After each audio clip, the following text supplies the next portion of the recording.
ดีกว่านะอ้าวเอลซ่ากินไหมเนี่ยให้เลย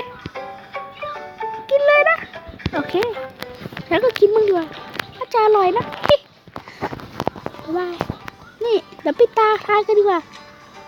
ฉันขอปิดตาทายแล้วกันนะจะขอจับก็แล้วกันว่าจะได้อะไรอย่าพิษมาไอ้มันหกมาแล้วเฮ้ยมันหกมาแล้วเฮ้ยกินกันไกลทำไมกินกันไกลทำไมมันไม่ใช่อาหาร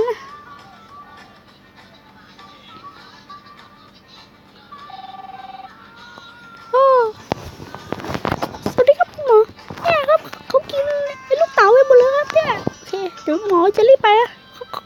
ก็โอเคหมอครับโอ้นะมีคนไข้อยู่ในนั้นนะครับปวดจริงไหนครับปวดตรงไหนตรงนั้นโอ้หัวดุมไปฮะอ๋อเงยคอขึ้นมาเดี๋ยวผมจะขอตรวจหน่อยฮะโอ้เพียบเลยอ่ะกินมันไม่รู้อุปกรณ์การเขียนเนี่ยฮะกินนะครับกินเดี๋ยวรอแป๊บนึงนะขอเปิดก่อนนะโอ้ยว้าวกันไกรเต๋าแล้วก็ช้อนซ้ำมาเนี่ยเต็มกระดูกเลยอ่ะโอ้ยนั่นไม่น่ากินเลยนะมาเดี๋ยวหมอทันตแพทย์จัดให้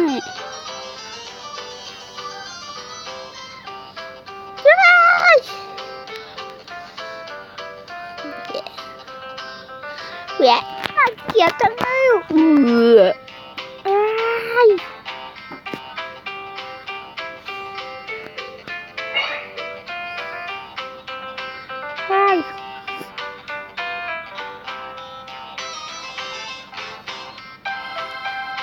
โอ้เต็มพูเลย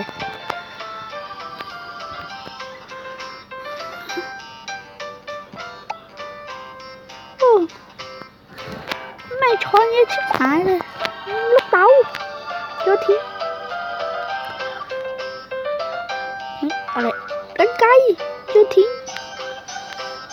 แม่งเลยโอเคโยนทิ้งไปโอเค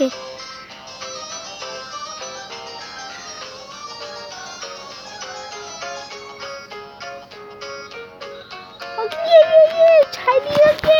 เขาก่อนนะไม่พอหายเสร็จแล้วไม่ก็ดีใจกันจังใครชอบก็อย่าลืมกดไลค์มาเป็นกำลังใจให้ผมด้วยนะครับแล้วกด subscribe ก็เพื่อเป็นกำลังใจให้ผมด้วยนะฮะขอบคุณครับ